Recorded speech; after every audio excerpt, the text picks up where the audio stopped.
Okay, so this video won't be too long, but I'm just gonna say some things that's been on my mind because I've been rewatching the Danganronpa 3 trailer, and I've also been watching a couple people's theories and reactions to the video.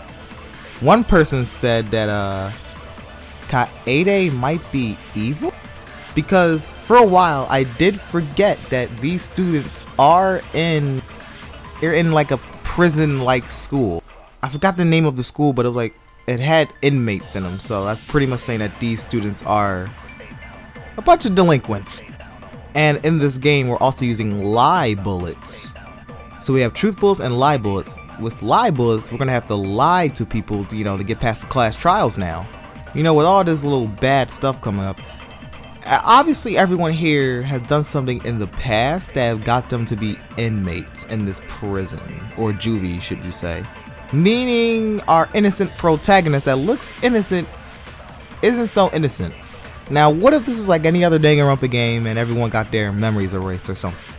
Or should I just get to my point and just say, what if Kaede is kind of like a Otonashi Ryuko kind of thing?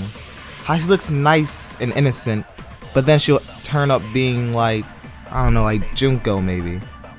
Junko's dead, but, who knows. I did make a theory in my last video saying something like she might be the robots from the 5th chapter of Danganronpa 2, but again, I think Danganronpa 3 has nothing to do with the other games, and that took place in a virtual world, so I don't think that would be it, but I'd like to keep that in mind. I also just thought of something else. With the lie bullets, what if in one class trial you actually have to kill someone, but you have to use your lie bullets to, lie about what happened there and blame it on someone else? Maybe that's what you're gonna have to do throughout the entire game. I highly doubt that.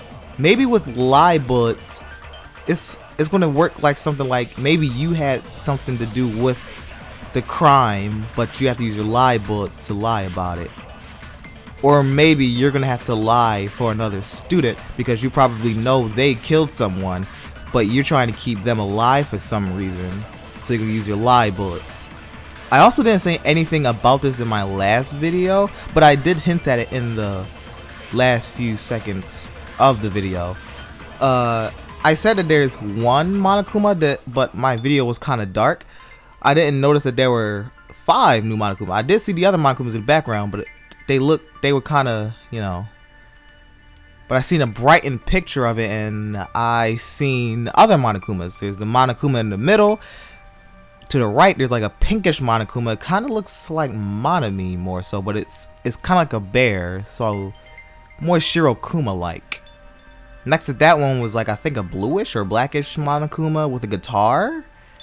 To the left was like a librarian, book smart Monokuma, and next to that one was like a robot, generic robot Monokuma.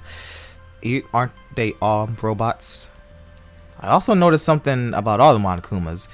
Why do they all have like these pacifier things in their mouths? What are those? So apparently someone on Reddit noticed something about in front of Monokuma. You notice 5 little red lights or pedestals or something like that.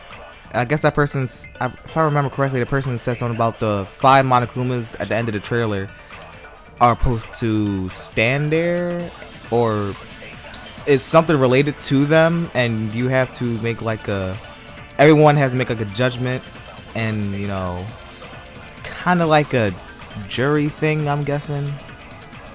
So I just had a thought, right? The blind kid that I said in the last video who looks really plain because he's just wearing a t-shirt, the blue t-shirt, the blonde kid guy looks, the person you see right before we go to Kaida in the first part of that guy. If he's an inmate in this prison school, see what I did? Anyways, what if he has some type of, again, I know this game probably has nothing to do with any of the other games. I heard this before. Somewhere before I heard it has nothing to do with any of the other games. But what if he had some type of influence by Komeda? I'm just saying, guys. with that hand gesture he made in that Famitsu, article thing, no. That comparison I made in the last video, looking awfully a lot like Omeda. He has that weird, innocent vibe, yet he's evil type look to him. You want to trust him, he looks cool, but then he'll end up being crazy. Oh, and hope you guys have your favorite characters by now, because I have mine. Of course, Kaede is in that top 5, I want to say now. Robot Ahoge guy is there. The new plain looking blonde kid guy is there. Little witch girl is there, of course. And then it kinda, my 5th spot, it kinda wavers between the blue haired librarian looking girl and the girl who kinda looks like Asahina. 5th spot kinda wavers with those two, but yeah, those are all my favorite characters. What are your favorite characters? I know they're one of the ones I just mentioned. Anyways, can't wait for the release over here in America, which probably isn't going to be until like late 2017 or probably 2018, maybe fall of 2017, I would guess. Or does it take a lot longer than that to translate a game like this? But I do kind of plan on let's playing it if it comes out. I do have a new capture card that I'm trying to figure out right now. And I'll see you all in the next one. See you then.